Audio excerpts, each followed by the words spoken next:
DGMO തലത്തിൽ ഒരു ചർച്ച ഉണ്ടായിട്ടുണ്ട് എന്നുള്ളതാണ്. അതായത് പാകിസ്ഥാൻ്റെ director general of military operations ഇന്ത്യയുടെ DGMOയുമായി ഫോണിൽ സംസാരിച്ചു, അതായത് ഹോട്ട്ലൈനിൽ സംസാരിച്ചു എന്നാണ് ഒരു വിവരം വന്നിട്ടുള്ളത്. അത് സാധാരണയുള്ളൊരു ചർച്ചയാണ്.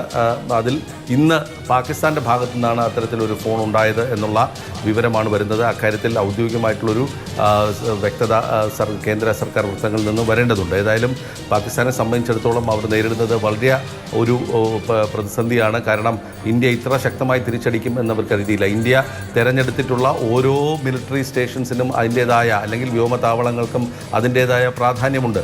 F-16 സൂക്ഷിച്ചിരുന്ന സ്ഥലങ്ങളാണ് ഇന്ത്യ തിരഞ്ഞെടുത്തിട്ടുള്ളത്. അതോടൊപ്പം തന്നെ ചൈനയുടെ JF-17 വിമാനങ്ങൾ സൂക്ഷിക്കുന്ന സ്ഥലങ്ങളാണ്, വ്യോമതാവളങ്ങളാണ് ഇന്ത്യ ഇന്ന് ആക്രമിച്ചത്. അതോടൊപ്പം തന്നെ നൂർഖാൻ ബേസ് എന്ന് പറയുന്നത് പാകിസ്ഥാൻ്റെ VVIPകൾക്ക് വേണ്ടി സഞ്ചരിക്കാൻ ഉപയോഗിക്കുന്ന വിമാനങ്ങൾ പാർക്ക് ചെയ്യുന്ന സ്ഥലമാണ്. അതായത് പ്രസിഡന്റും പ്രധാനമന്ത്രിയും അതോടൊപ്പം തന്നെ സേനാ മേധാവിയും ഒക്കെ തന്നെ സഞ്ചരിക്കുന്ന വിമാനങ്ങൾ പാർക്ക് ചെയ്യുന്ന സ്ഥലമാണ്. അതൊക്കെ തുർക്കിയുടെ ഡ്രോണുകൾ സൂക്ഷിക്കുന്ന സ്ഥലങ്ങളാണ്. അപ്പോൾ വളരെ കൃത്യമായ സന്ദേശമാണ് ഇന്ത്യ തിരഞ്ഞെടുത്തിട്ടുള്ള ഓരോ ഇതിനുമുള്ളത്. സർഗോദ വ്യോമതാവളത്തിലാണ് പാകിസ്ഥാൻ എല്ലാവിധ സ്ഫോടന വസ്തുക്കൾ, അതായത് എക്സ്പ്ലോസീവ്സ് ഒക്കെ സ്റ്റോർ ചെയ്യുന്ന ഒരു സ്ഥലമാണ് ഈ സർഗോദ വിമാനത്താവളം എന്ന് പറയുന്നത്. മാത്രമല്ല F-16 തന്നെ 2 പ്ലാറ്റൂണുകൾ അവിടെ ഉണ്ട് എന്നാണ് പറയുന്നത്. അപ്പോൾ അത് വ്യോമ ആക്രമണത്തിൽ തകർന്നിട്ടുണ്ടെങ്കിൽ പാകിസ്ഥാൻ ടോട്ടലി ഒരു പ്രതിരോധത്തിലാകുന്ന ഒരു സാഹചര്യമാണ് ഇന്നുള്ളത്.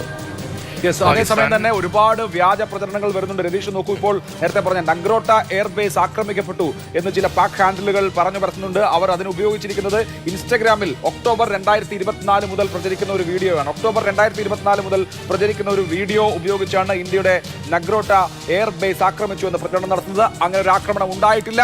നഗ്രോട്ട എയർബേസ് സേഫാണ്. അതുപോലെ തന്നെ ഇന്ത്യയുടെ ഭട്ടിൻഡ മിലിറ്ററി സ്റ്റേഷൻ ആക്രമിച്ചു എന്ന ഒരു വാർത്ത അത് പാകിസ്ഥാൻ ടെലിവിഷൻ തന്നെ PTV തന്നെ പ്രചരിപ്പിക്കുന്നുണ്ട്. വസ്തുതയില്ല, ഇന്ത്യയുടെ ഭട്ടിൻഡ എയർ സ്റ്റേഷൻ, ഇന്ത്യയുടെ ഭട്ടിൻഡ മിലിറ്ററി ബേസ് ആക്രമിക്കപ്പെട്ടിട്ടില്ല.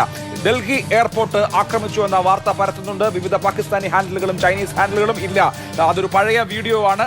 ഡൽഹി എയർപോർട്ടിന് യാതൊരു കുഴപ്പവും സംഭവിച്ചിട്ടില്ല. ഡൽഹി എയർപോർട്ട് ഓപ്പറേഷണലാണ്. അവിടെ നിന്നുള്ള വിമാന സർവീസുകൾ നടക്കുന്നുണ്ട്. കുറച്ച് നേരത്തെ എയർപോർട്ടിൽ വരണമെന്ന് മാത്രമേ ഉള്ളൂ. ഡൽഹി എയർപോർട്ട് ആക്രമിച്ചു എന്ന വാർത്ത കളവാണ്. അതുപോലെ തന്നെ ഇന്ത്യൻ പൈലറ്റിനെ പാകിസ്ഥാൻ തടവിലാക്കിയെന്ന വാർത്ത, വനിതാ പൈലറ്റിനെ പാകിസ്ഥാൻ തടവിലാക്കിയെന്ന വാർത്ത ഇപ്പോഴും ധാരാളം പാക് ഹാൻഡിലുകൾ മുന്നോട്ട് വെക്കുന്നു. വസ്തുതയില്ല.